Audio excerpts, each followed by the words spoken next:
तर आमची सुरुवात झाली होती सकाळी ब्लॅक टीने. तर मी माझ्यासाठी चहा बनवून घेतला होता आणि नेमकं चहा पितानाच आयांश उठला.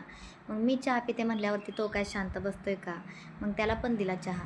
आता आयांचे पप्पा तर दुपारी येणार होते. त्यांच्यासाठी स्वयंपाकाची तयारी चालू होती आणि लवकर स्वयंपाक नाही केला तर ते माझ्यावरती खूप चिडतात. कारण दुपारी येतात आणि त्यांना फक्त तासभरच भेटतो जेवण करण्यासाठी. मग त्यात पण उशीर केला की मग ते रोज ओरडतात आणि ते माझं रोज नेहमीचंच आहे. कारण आयांशला बघत थोडा वेळ तर त्याच्याकडेच जात असतो.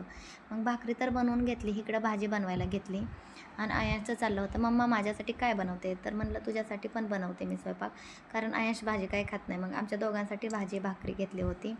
आयांशला विचारलं काय खाणार? तर तो म्हणला मम्मा मी अंड्याची पोळी खातो, कारण त्याला अंड्याची पोळी खूप आवडते.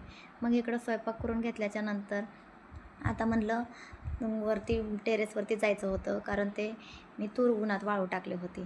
मग पटकन इकडं स्वयंपाक करून घेतला आणि मग स्वयंपाक करून घेतल्याच्या नंतर आयांच्या पप्पाचा फोन आला होता की झाला का स्वयंपाक? तर त्यांना मी बोलले हो झाला. मग इथं आयांसाठी पण अंड्याची पोळी करून घेतली आणि मग पोळी करून घेतल्याच्या नंतर आम्ही दोघं जेवायला बसणार होतो, कारण ते बोलले की तुम्ही दोघं जेवा, मी नंतर येतो. मग इतर रात्रीचा शिल्लक राहिलेला भात, भाजी, अंड्याची पोळी आणि कढी राहिली होती, ती आम्ही दोघांनी जेवण करून घेतलं.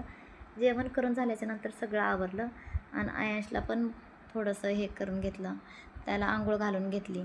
कारण त्यानं सकाळी लवकर उठला होता आणि त्याला काही आंघोळ घातली नव्हती. ब्रश करून त्याला खायला घातलं होतं. आता फरशी ही इकडं पुसून झाल्याच्या नंतर आम्हाला जायचं होतं टेरेसला. तोपर्यंत थोडेसे आयांसोबत मस्ती केली. मग चला म्हटलं टेरेसवरती जाऊ, तूर घातलेली बघू वाळायला. कारण इथं खूप चिमण्या हे येतात ना, त्याच्यामुळे इथं ओढणीनं मी हे घातलं होतं त्याच्यावरती, त्यांनी खाल्लं नाही पाहिजे. आता परत भेटू दुसऱ्या ब्लॉगमध्ये. बाय.